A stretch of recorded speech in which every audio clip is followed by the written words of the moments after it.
ನಮಸ್ಕಾರ ಎಲ್ಲರಿಗೂ. Doctor Sriranga interventional cardiologist ಮಾತನಾಡ್ತಾ ಇರೋದು.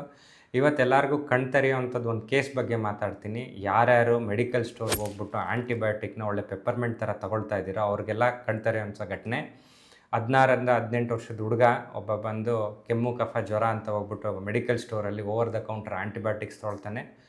ತಗೊಂಡಾದಮೇಲೆ ಸುಸ್ತು ಅಂತ ಅಟ್ಲೀಸ್ಟ್ ಅದೃಷ್ಟವಶಾತ್ ಸುಸ್ತು ಅಂತ ಬಂದಾಗ ನಮಗೆ ಇಲ್ಲಿ ಆಸ್ಪತ್ರೆ ಒಳಗಡೆ ಗೊತ್ತಾಗ್ತದೆ ಎದೆ ಬಡಿತದಲ್ಲಿ ವೇರಿಯೇಷನ್ ಕಂಡು ಬರ್ತಾ ಇದೆ ಅಂತ. ಅದು ಕ್ಯೂ ಟಿ ಸಿ ಅಂತ ಹೇಳ್ತೀವಿ, E C ಜಿಲಿ ಗೊತ್ತಾಗುವಂಥದ್ದು.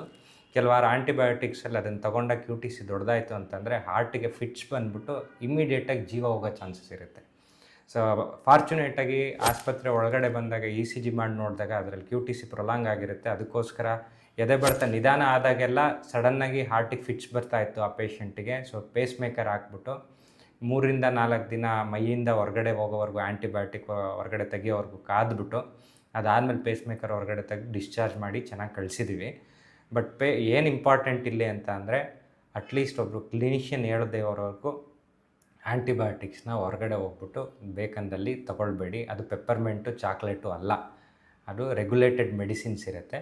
It should be taken under the guidance of a physician or a medical professional. Thank you. Dr. Sriranga and his team are here to support you every step of the way.